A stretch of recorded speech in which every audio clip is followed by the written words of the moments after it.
back. It is Wednesday, high noon on the West Coast, and it is an absolute gorgeous day. It's blue sky, as always.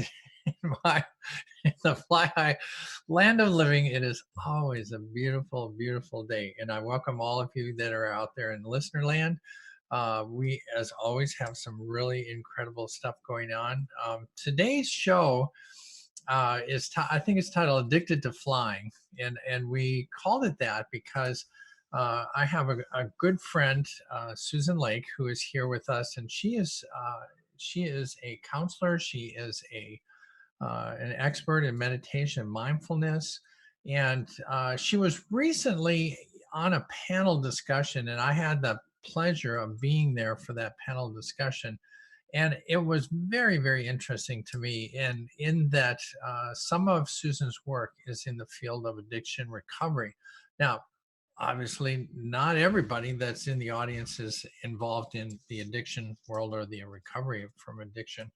Um, but what I find is so applicable to everybody, uh, because we all face that, whether it's food or sunlight or flying or whatever. We have preferences and things that we want to do. Sometimes those preferences take hold of us, and we kind of get sidelined by that, and often that turns into or can turn into an addiction. Now, one of the things that I found really interesting at the panel discussion was TJ and Susan, what was TJ's last name? Woodward. Yeah. He had a lot of interesting things to say, but one of the things he said is that very often we are treating the symptom as if it was alcohol, when in reality alcohol was the solution, or drugs are the solution to an interesting challenge that people are facing, and that we need to take a look at the background and the underlying cause of that addiction to really keep them from recurring. And so with that, I want to introduce Susan Lake. Susan Lake is here. She's out in the tropics somewhere today. And she is joining us on the Laura Meeks Show. So Susan, say hi and tell us a little bit about your background and where you're coming from. Hi, Laura. Welcome. I'm here in Hawaii, and on my beachfront property, as you can see. For me, the background of where I came from was the performing arts. And I went to college initially for arts and education, and I fulfilled that career. And towards the latter part of my career time, I became the choreographer for a large dance company. And I specifically remember there was a time where I realized, I became very aware that for the time spent with dancers on the dance floor, with music and movement, what inspired us, and how we were so mindful of what we were doing that during those 2 hours, nothing else mattered. We were totally focused. And what was the result of that focus? So my interest began with dancers, and how do dancers handle the pressure of, and why are we nervous about getting onto the dance floor and performing? What scares us? What are the insecurities that come up? Why do we feel we don't measure up? What is the fear that comes in? And I became very interested in the study of the mind, and I've been a meditator myself for over 49 years. 49 years. So you're 51 now? This is what you look like. Um, and I began to work in the field of addiction. And common to all of us is that sense of what caused, what was the trauma really in all of our lives that result in us doing something to push it down, to cover it up, to mask it, to make us feel better. And how does meditation and mindfulness help us to understand how does the mind work? And how can I take control over what I'm thinking and shift that over time to where it no longer is the predominant focus in my mind and I see it for what it is. Yeah. Now, let me interrupt you for a sec. One of the things that I want you to go back to uh, when you first started working with patients that were involved in addiction. And you had told me a number of times about how interesting you found it that there you were working in meditation with this group of people, and all of a sudden they're like, wow, I've never done this before, and it seems so powerful.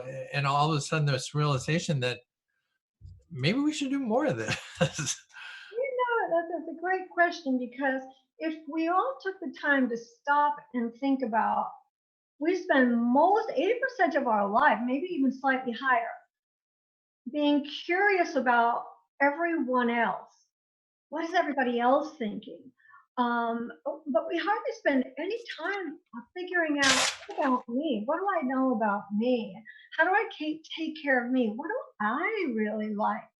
So it is my experience that meditation, it allows us to see what we're thinking, but it allows us to take a look at ourselves, maybe sometimes for the first time, and being aware of what are we thinking versus what does everybody else expect of me. And I believe that's a very aha moment for people because you initially think, I've never had that experience before. I feel different. I am rested. I actually had an experience of an awareness I don't consciously have. And so I feel that that's almost a marker as to how much we do not know about ourselves. Well, talk to me about, so here's some new people coming into your class. They have no experience in meditation. And honestly, although we are on Transformation Talk Radio, and I'm sure that there's a bunch of people that are going, yeah, meditation, affirmation, now, yeah, I've done all that. One of the things I find is that this is a nuanced thing, this meditation. There are lots and lots of different ways to meditate. And so, talk to me first about somebody who hasn't meditated before. Where should they start? Well, in the arena that I currently work in, um, we have two, let's say, different kind of situations. The one kind of situation is where you willingly start to go and investigate, where can I go and learn to meditate? What group can I belong to? And so we willingly decide to do that. We've made that decision and we go. In the case for me, very oftentimes in a program of scheduling of therapeutic services, one of the things we do is go to the practitioner of spiritual education, which would be me.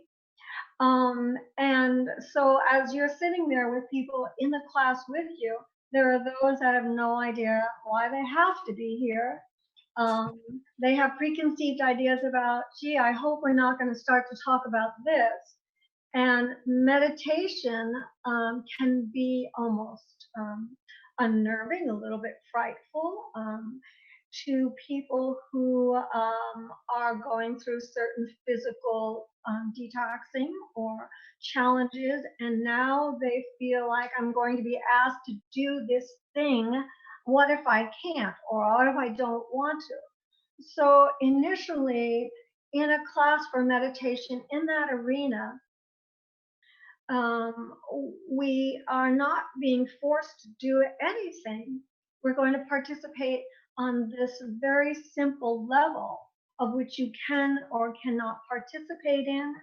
And that is mostly a very relaxing, um, calming kind of meditation that doesn't challenge us that way, but versus soothes us. Yeah. You Now, know, that's one of the things that you did during the panel was like a 3-minute guided meditation. And one of the things I found early on, uh, and I've shared this story with you, but I'll share it with the audience.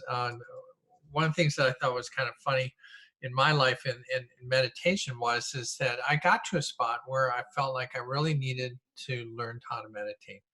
And I had met Monica Evan, who is out here in the Palm Desert area, and she and I were in a class together, and she said, "Hey, come on over to my house. Every Wednesday I have a group that comes out to meditate." And I thought, well, yeah, more fun to me, more fun in a group. Now, I think one of the things that I would aim people at is that some people like to do it alone, some people like to do it at night, some people like to do it in the morning, some people like to do it in groups, some guided meditations. There's a lot of different things that we can talk about, but in this particular case, I went over to Monica's house and there was like 8 people sitting in her living room.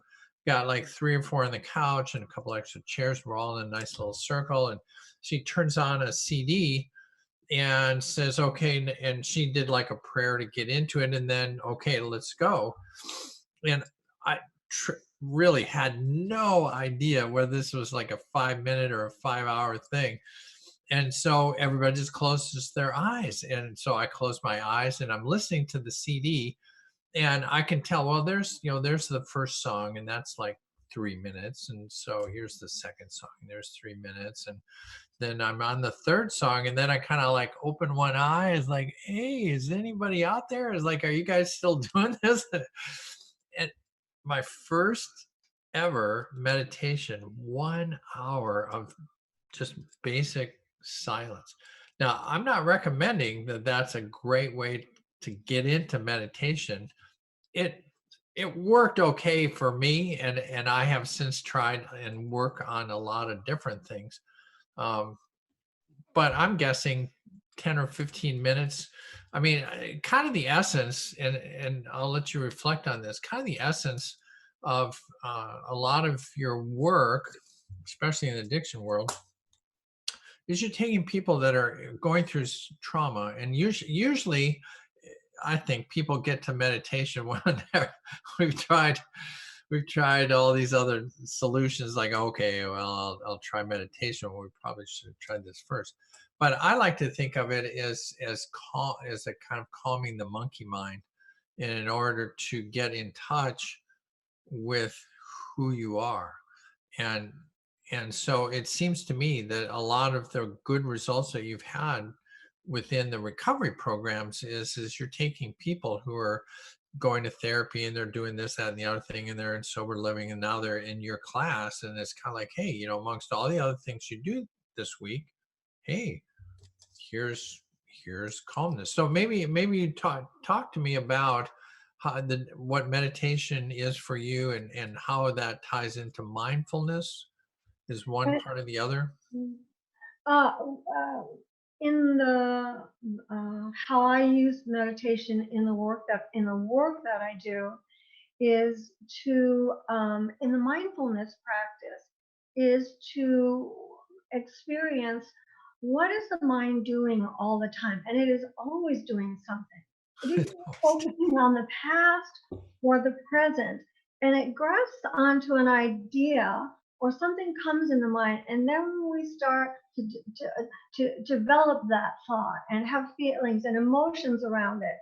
And so in mindful meditation, we never ignore the thoughts, but as they come into our mind, we learn how to allow them to dissipate, and how we come back to our focal point, whatever that may be during meditation. Could be the heart, could be a part of the body, could be the breath, uh, so that gradually over time, we're dissipating those thoughts so that we don't hang on to them and stay stuck to them and turn it into a morbid reflection that can be detrimental. We don't want that to happen.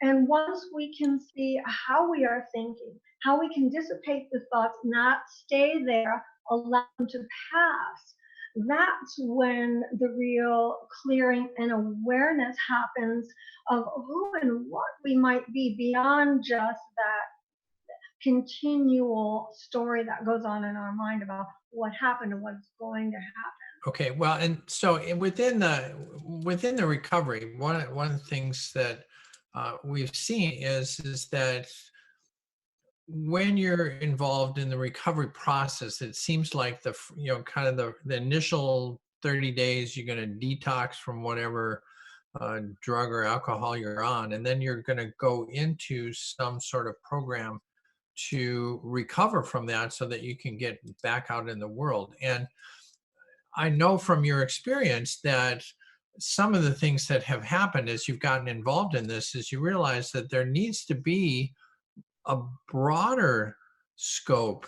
Uh, yes, detoxing and perhaps medications can help, but a lot of your work now is expanding from the Western, let's take alcohol out of your blood and now you're okay, to more of a whole human East-West blend. How do you see the why add the Eastern philosophies into this? Well, that's the question of the century, Laura. With more and more interest in meditation and Eastern practices, we've now become more and more aware of the benefit of complementary health to complement Western medicine, in that if therapy and psychology is healing the mind, then the spiritual side is another big part of our healing, which is what the Eastern medicine really addresses in that manner. It becomes a part of what we can learn about ourselves and what we can maintain on our own. I believe, Laura, that one of the things that's very obvious is many times we think right away that we're going to take care of our um, addiction and hopefully address our trauma in a certain pattern. But when we bring in the practice of meditation, we open the door to understanding the greater self realization. We connect ourselves to a bigger universal self that gives us the opportunity to examine our own purpose. And I believe that the importance is that we need to continue the education program so that it isn't something we just do for 6 weeks or 4 weeks or 6 months, but we make that a practice so that we can keep our lives moving forward and we can keep evolving and enjoy a better life through understanding how the mind works and how we can stop certain thought patterns Yeah. yeah, Well, that arise all the time. right now, part of the thing that we know already from the recovery again is there's detox and then you're into AA and therapy is an important piece of that. Um, I think that mindfulness and meditation can be a real additive to therapy in that I think that one of the challenges of therapy is the therapist says, how do you feel about this? And what do you think about that? And a lot of times that's not stuff that you've really thought about or really even thought about deeply. And I find, you tell me, do you Well, find that, here's what meditation gives the therapist. It allows the whoever is meditating, the meditator, to calm down, become tranquil. And that's the state when we're ready to talk on a different level. And that's the biggest attribute, because the psychologist and the psychiatrist, their role is such that you are inquiring. And so the more tranquil we can be, the more state of calm we are going to be more receptive to a conversation about certain things. I have had clients in my classroom who are still detoxing and are not able to sit still, who need to walk around during the class, who will come right out and say, I cannot close my eyes for 5 or 10 minutes. That's not going to happen. And one of the things that's really important for people to know is this: you do not have to do anything. Meditation is, there's no pass fail for meditation. It is unique and individual to everyone. So whether you are able to close your eyes for 10 seconds, whether you are able to close your eyes for 5 minutes, is a start. And I believe that we have to be accepting on that level as well, so that now we don't compound the problem with, now I have to learn something else. Rather, it becomes something we look forward to. That the understanding that we gain from meditation, the feeling we get when we go inside and get to know ourselves within, that awareness within, that is the bigger part of ourselves, is revealed. And that meditation actually becomes something you look forward to do. Yeah, well, and again, I think one of the things that has helped me, and obviously part of the metaphysical world is totally involving changing your thinking and thinking patterns Mhm. about what is going on, what you're perceiving the world to be, and to actually make changes to your thinking pattern. You first have to think about what you're thinking about. You have to know what's going on. We have to One of the become things that aware. Very often people are not even aware. It is happening. It is part of us. But like I mentioned earlier, when was the last time you actually took the time to get to know yourselves? And that's where we stand with meditation. I am now starting to understand about myself. Well, and I think that's such an important part. In my world, we call it notice what you're noticing, or notice your thinking, becoming aware, perceive your self perception to understand what you're thinking. And so much of that deals with, you really can't change anything until you know what you are thinking. And by meditating and understanding what you're thinking, part of what you're gaining access to is part of your belief structure, part of your how you react to the world. One of the things that, and we're kind of coming up towards the break, so I kind of want to start down this road and kind of hint at what we're going to talk about, because one of the things that I find very important in, whether we're talking about addiction, meditation, mindfulness, is that we are programmed as kids. We come into this world with kind of in psychological terms, a blank slate. There's a certain portion of our brain that's a blank slate that we're learning, and our parents are going to teach us about how the world works, and then all of a sudden those little tapes are engaged in our head and are running our behaviors. And like you say, very often we don't know what tapes are really running. And very often, people say, well, I never said that. I never do that. It's like, well, let me play the video. Yes, you do. You do. This is one of those things where often your friends are going, oh, you do that all the time. It's like, oh, I never do that. It's like, oh, you always do that. It's just like, wow, that's part of self-awareness. So part of what we're going to talk about when we come back, we're going to tease them a little bit, because you've had a recent experience where you've had some of your old patterns come up, and I want to go through that story so that they can understand what that looks like, and so how we can become aware of those. So stick with us. Susan Lake will be right back. You're listening to the Laura Meeks Show, and we will be back with that news story. See you soon.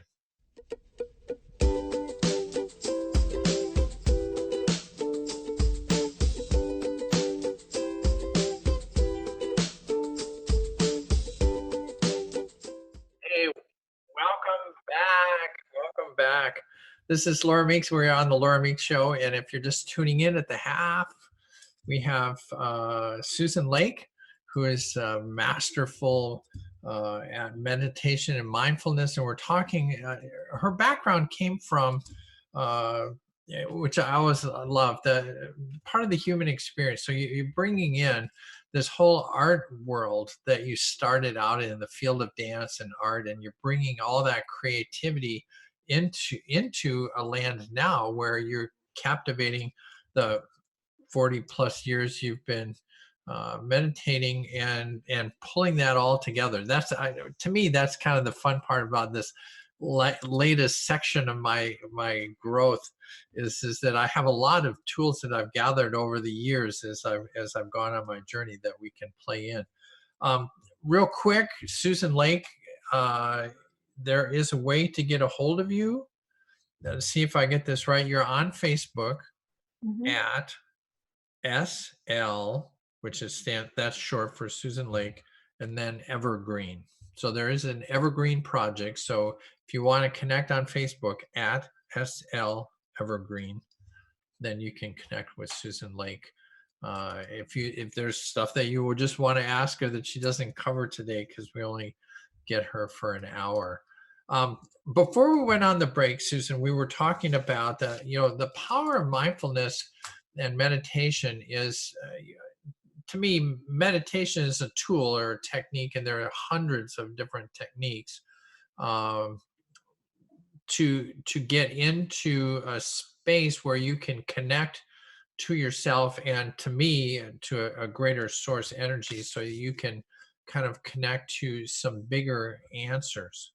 um, but one of the things we were talking about before the break was is that we all grow up with programming. I mean, we get programmed by our parents, we get programmed by our teachers, by society. Now, even more than ever, I mean, we have television, we have social media.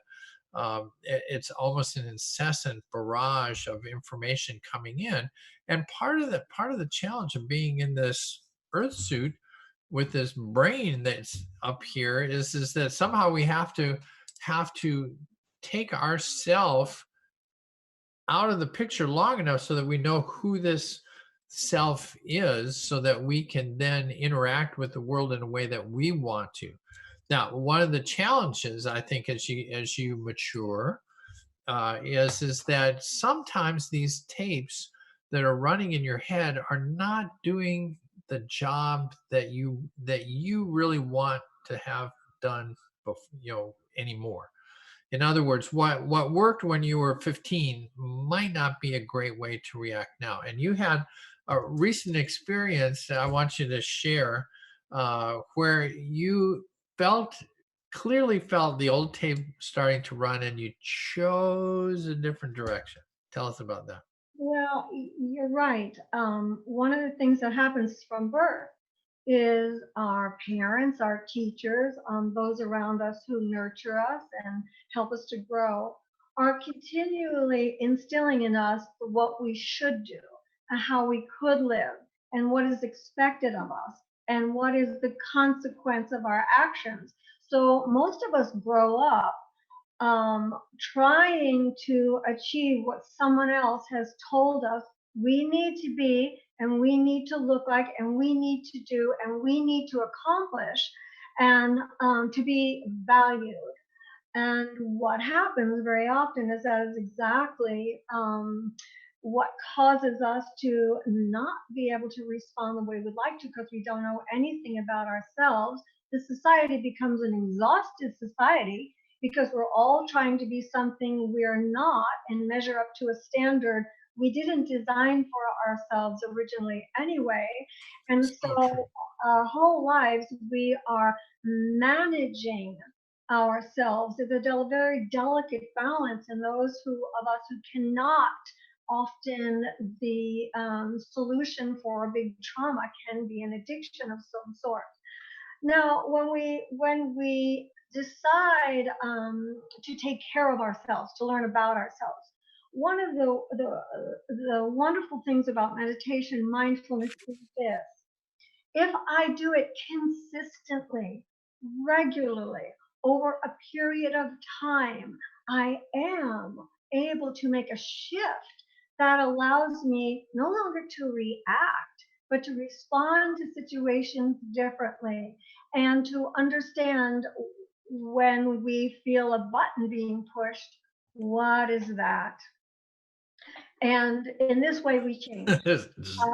I know the story you're referring to, and this is a big example of being in one of those situations. um, as I said, have done a course, much work on myself as well. And I recently, my family lives in one area and I live in another area, about 2, 3 hours apart from one another. And I was at a service for a neighbor and who had passed, made their transition. And I wasn't expecting anyone to come. So I sat there with a large group of people and we were visiting, and I suddenly noticed that my family had come into the service without telling me they were coming. And once they did come in, they decided they were going to sit separately from me as well. Now, if I would be in a state where all of my past was governing the way I was going to react at Those that little tapes running. moment, I could have become very self absorbed. I could have decided this is what happens to me all the time. This is how they treat me. This is a problem with them. See who they are. Through mindfulness, through the understanding of how we think, being aware that that's what I would do, and that's this surveillance I take in my mind when something happens to me. We get to the point where we no longer allow that when it does come up, we dissipate it quickly, understanding that is not so, because we do not take it personally. It is not about me. It is not happening to me unless I decide it's happening to me. And this is, we hope to get to the point of equanimity where we allow experiences to happen to us without forming a story around them. And this is typical, very like an obvious story about this is something that can push our button. I could have reacted very differently. But through the practice, we learn how to handle our situations differently. Why is that so important? Because as well as individuals, we are a society of people. And as we behave, we influence all those around us, and we are designing the world in which we live. And so, on that level, of course, it becomes a very important part of let's take a look at how are we going to move forward, and why is this kind of movement so important to all of us? Yeah, well, it's interesting. I liked the story because it was a time where, and we've all been there. In fact, I used to tell my mother and I had some very challenging times, and there were about at least four really clear times where mom did me wrong, and I had these stories, and I told these stories over and over again because it was like so clear. I was going here, and then she came in, then she did. Why would she do that? Didn't she see what it did to me? And then this happened, and people are like, "Oh wow, I can't believe all that happened." But it was funny because after a couple of years after she died, I became aware of the tape that was running, and I'm thinking, man, I'm still telling that story about the wedding, which happened 30 years ago, and mom's been dead for 2 years. I was like, why am I telling this story? What's the point of that story? And part of what I want to get at is this self-awareness, that the ability to meditate and be mindful of the tapes that are running so that you can change it and install a new tape. And one of the things I think that happens, and we see this some in addiction, is that people, I think, very much like you were saying, grow up in a world where they're trying to please this person and try to please that person. And I've got this boss at work, and then I've got my mom in the background, and then Uncle Louie, and you're juggling all these balls, trying to keep them all in the air. And after a while, you think, man, there's no way to do it. The balls start to fall, and then you start, you know, trying to deal with the pain of all of that. When in reality, it could be that if you just asked yourself, who do I want to be? When you go back to that story of where the when I was a kid, I was the quiet one, and so when you get with family, they say, "Well, oh, don't aren't you talking a lot? You're usually so quiet." It's like, well, who? There comes a time in your life, I think, where you have to ask yourself, who do I want to be? Not who should I be? Not what does mom want me to be, but who do I want to be? And I think part of it, I think that comes from getting to a state of calm, calmness. Because when you think about it, someone says to you, you have the opportunity now to change your whole entire life. That's big. That might be almost too frightening to even consider. Think about, wow, you mean I haven't been myself my whole life? I'm, 50 years old, I haven't been myself my whole life. And I think that when we meditate and we understand that we are just having experiences in a vast sea of awareness that has no experience. It just is an isness, if you will. Um, we in meditation can see and experience that internally by becoming aware of what is happening in the body, of learning how to love ourselves internally. It's that experience. Why is the breath so important? It is the first thing we do and the last thing we do in our lives. Um, the exhaling of breath in the same room. You are going to breathe in the air I have just exhaled. Yes, and I am going to you. We are all universal in that way. And so we are really nurturing ourselves, I feel, to a condition to where we are ready to now make some new choices for ourselves. yeah. Well, and one of the things I wrote down, um, after you in this world of trying to please everybody, please my boss, please my partner, please my kids, please the, after a while you say, I think people lose sight of who they really are. And I think one of the things that meditation allows you to do is to go to another land where it's just you and you can talk to yourself. This is another neat meditation tool, is to imagine yourself walking into a room with yourself and having a discussion about what do you want to do. And in my work as a coach, a lot of times the question really boils down to what would you love? What do you want to do? And I wrote this down because I think this may be help you see if this is triggering. If you find yourself asking all your friends, what do you think I should do here? Do you think I should divorce my husband, or do you think I should go to school? Or what do you think? And if you find yourself taking surveys of all your friends and family, then the question is not so much what do they think, because that to me would be a signal that you're trying to please this endless group of people that would never possibly, you can never please everybody. In fact, it's hard to please one other person. So to me, one of the things that I have found is that once you kind of zone in on who you are and what you want to do, it's amazing how the rest of the world jumps on board with you once you're on your own path. So if you're finding out, if you're asking, I don't know, what should I do? Should I be an accountant, or what do you think? Should I be an accountant? It's like, stop, meditate, learn some techniques, go into yourself, ask yourself, well, one of the tools that I have is I have these little $1 million bills, and I hand them to people and say, well, now you have $1 million. What are you going to do with that? It's like, I don't know. I never had $1 million. Like, well, now you do. So what are you going to do? And it starts to spur Mhm. that idea in your Mhm. head.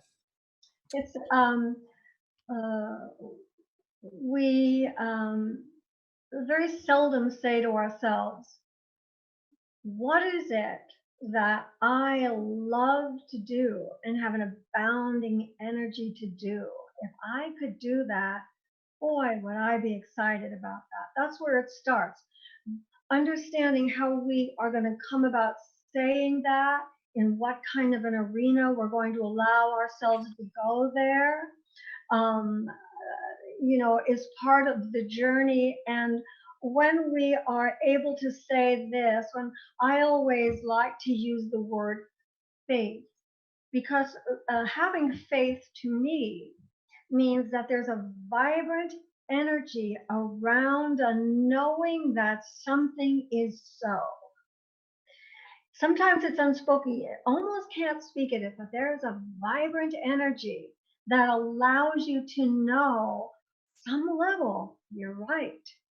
And when we can get that level of excitement about something, we are said to have gotten our purpose. We all have come here with a specific gift, something we're extremely good at, but we don't usually take the time to discover that. That Yeah. is our purpose for our life here, is to do that and do that well. And of course, make that a communal experience for those around us. And um, that is the Yeah. trajectory of where Well, our and life should go. yeah, and I it was interesting. I was at a collection of coaches yesterday at a breakfast panel, the Chamber of Commerce, and that is often comes up is that that's your gift. Now I want to, but we've only got about 10 minutes left.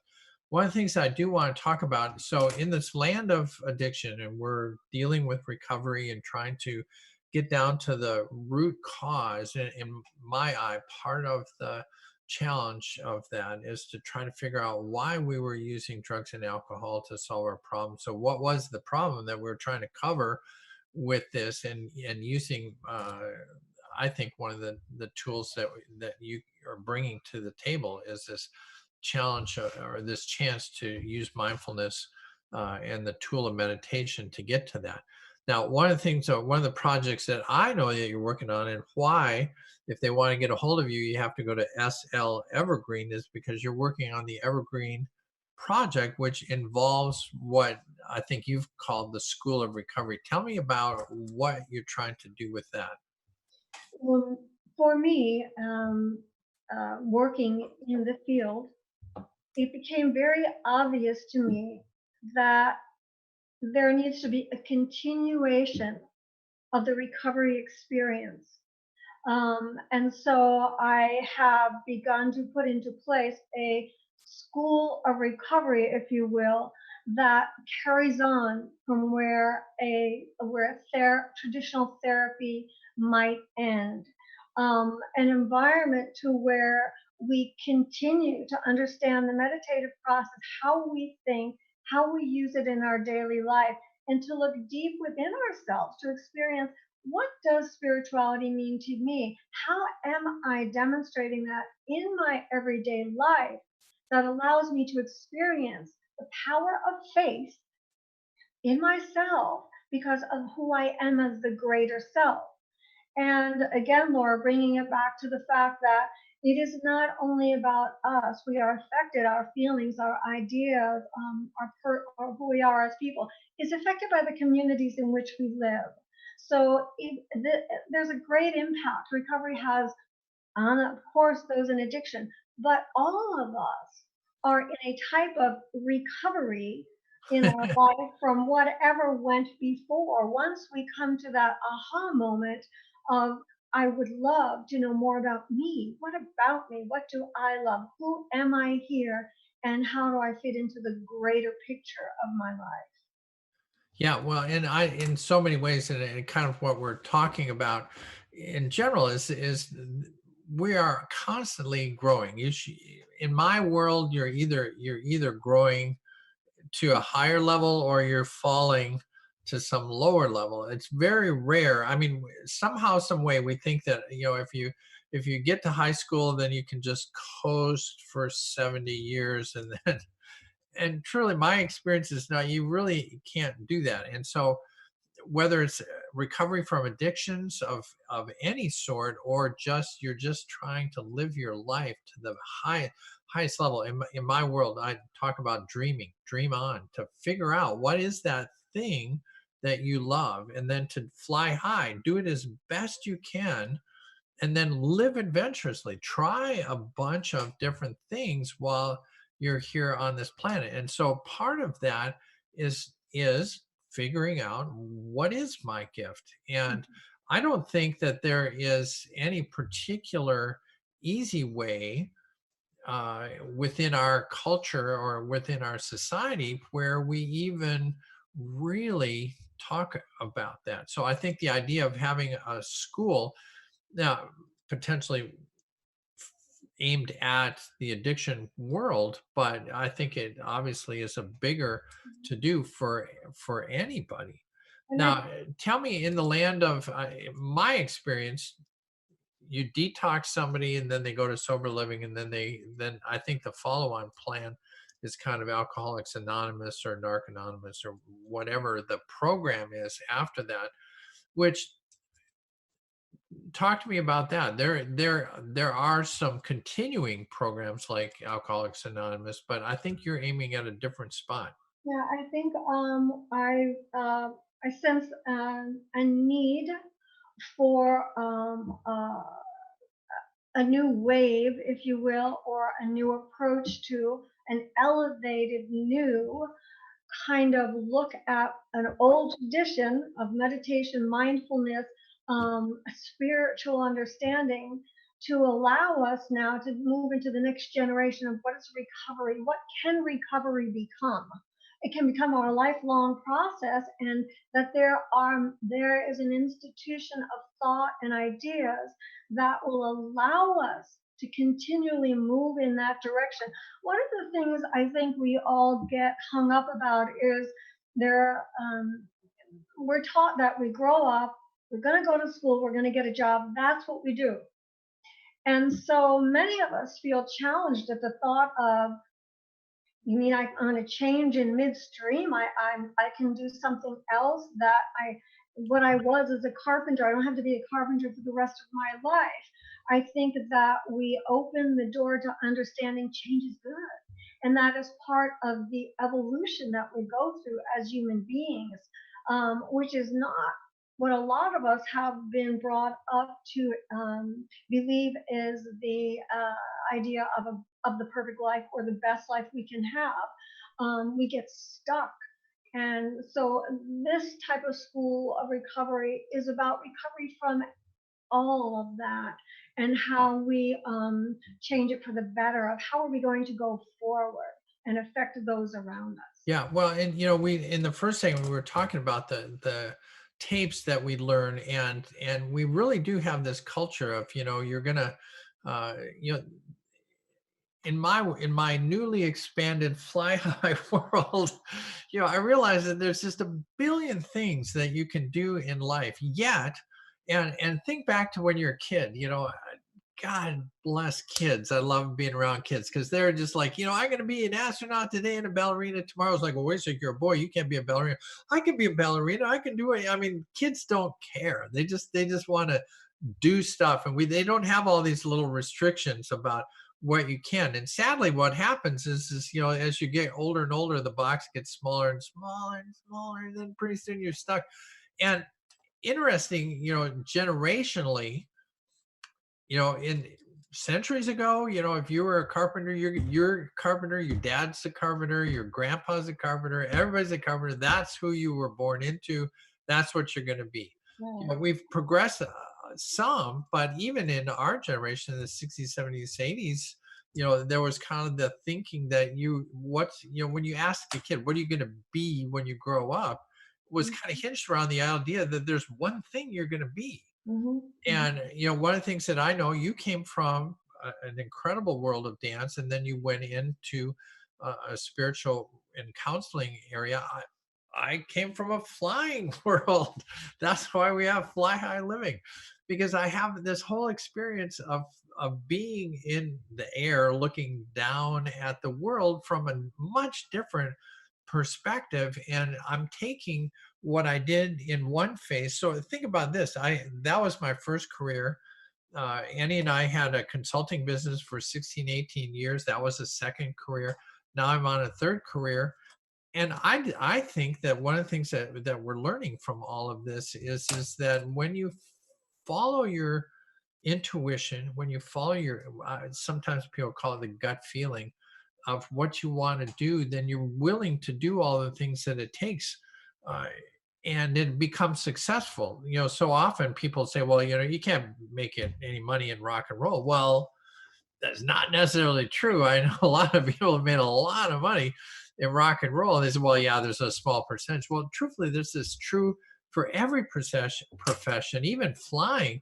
The 747 pilots were the only people that really made a lot of money. Everybody else made just barely subsistence flying airplanes. But that didn't stop me from flying airplanes because that was my passion. Mhm. So all of that to say that I think that the value that you bring with mindfulness and meditation to the world of addiction is that brings a whole new possibility into that realm. Sadly, I know you're going to have a hard time believing this, but the hour is up. and, and so with that, I will remind everybody, if you want to get a hold of Susan S.L. Evergreen on Facebook, at S.L. Evergreen on Facebook. If you need to get a hold of me, flyhighliving.com, and you can email me at Laura at flyhighliving. And with that, that's about as much time as we got. Thank you very much for being here. And Thank you, Laura. for everybody else, we will see you in 2 weeks, Wednesday at high noon on the West Coast. Laura Meeks Show. Come on back. We'll see you soon.